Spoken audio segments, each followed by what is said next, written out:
Do you ever overreact to small things?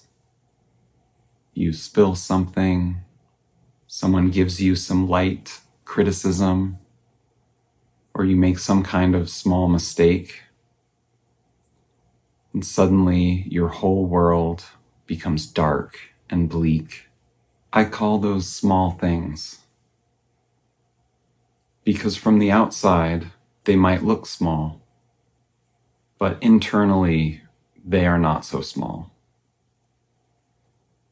There's usually a big reaction. Sometimes it's the inner critic that is using this one thing that happened as confirmation that you are a terrible, horrible person. Sometimes it's the outer critic that is using this small thing that happened as confirmation that people in general don't like you, or the universe itself is out to get you, is against you in some way. Or sometimes we are just reliving some old trauma from the past, and we're seeing what's happening in the moment as if we were still a child, still helpless, still without all of the tools and capabilities that we have now as an adult. And in these moments, we can go into deep self-hatred, deep self-pity. And the more we spiral,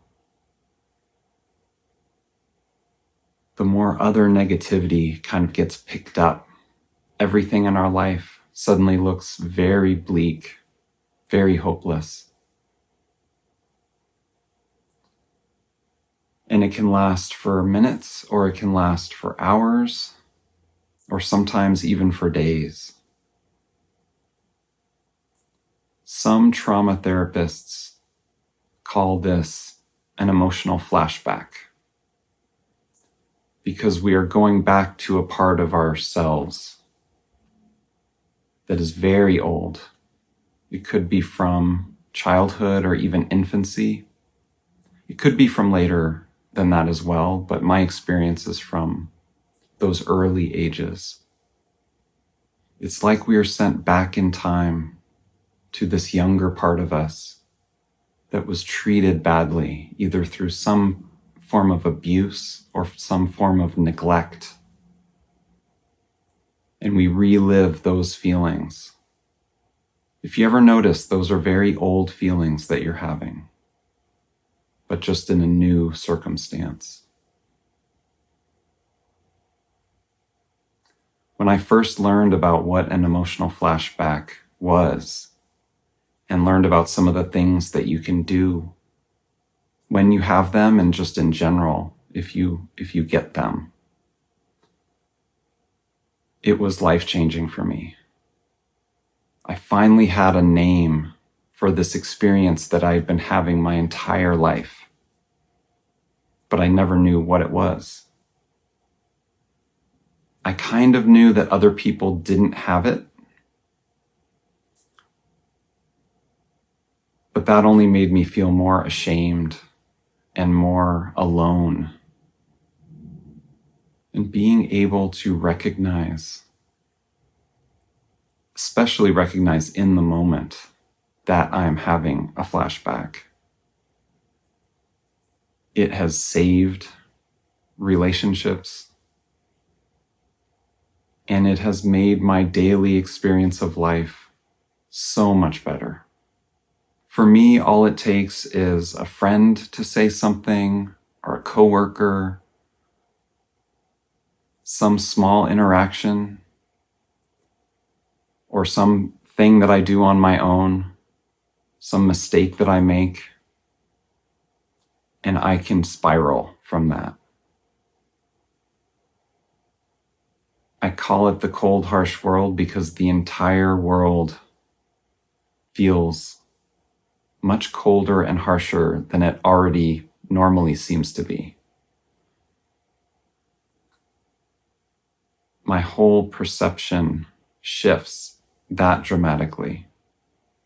And that coworker or that friend that I was interacting with, suddenly seems to be my enemy. And that for me is because when I was young, my brother, my older brother, he could be my best friend, but he could also become my worst enemy at a moment's notice. So that trust is not really baked into my relationships. I'm always a little bit on guard and careful with other people in a way that I've noticed other people don't seem to get. I know that I'm in a flashback because I feel afraid, I feel helpless, overwhelmed. I often feel like crying. Sometimes there's anger. It's more than just a little bit of frustration or a little bit of anxiety or worry. But at first I was so not used to seeing it. So used to numbing myself out, so used to just shutting down, that I couldn't even see it in myself, that I was going through this thing.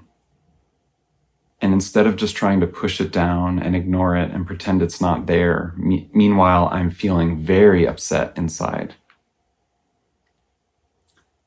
I will actually try to do some things to make the experience be as supported as possible. Because what's happening inside is that this younger part of us, you could call it a part of our nervous system or a reaction in our nervous system, is taking place. So when it happens, I think it's important not to make any big decisions if you're in the middle of an emotional flashback. You don't want to have any big relationship talks or any other big sort of confrontations in that moment, if you can avoid it at all. I will often try to excuse myself or remove myself from the situation that I'm in, if it's with someone else. I had a friend once say, you want to treat yourself like you have the flu. You want to support yourself and take care of yourself in a way that might seem odd to people who've never experienced this. But when you're really trying to not spiral too much, not follow your inner critic down, really negative trains of thought, then you just want to take care of yourself. And even those physical ways of taking care of yourself can really help. And the number one thing I try to remember when I'm in an emotional flashback is that it's almost never about the person in front of me, the person involved. It's almost always just about me. Now, I know people can be in some pretty abusive relationships, and so I'm not talking about any situation like that. If in a normal state, in a normal day, you think this person is okay and is treating you okay, it's really helpful to try to remember that when you're in an emotional flashback, to keep that in mind. Like, this person is normally not my enemy. This person is normally my friend, or just someone I work with who is generally, we're on good terms. And over time, we get better and better at seeing when we're in an emotional flashback. And that helps it from escalating further. I can't stop my emotional flashbacks, but I know enough to treat myself well, to pay attention to the inner critic and what it might be telling me about myself, or the outer critic about the world at large. And if this happens to you, I really want you to know that you're not alone. You are not broken. You are having an experience that has been documented, that other people have gone through, people like me. And there are tools that will help. There are therapies that will help. It's not something that you are just, going to have to experience every day for the rest of your life. There are things that will make those emotional flashbacks less frequent and less severe. You really are not alone with these experiences. And you don't have to be alone with them. There's a whole little community forming right here where we can support each other and help each other. And I would love to hear what experiences you've had with this, with emotional flashbacks.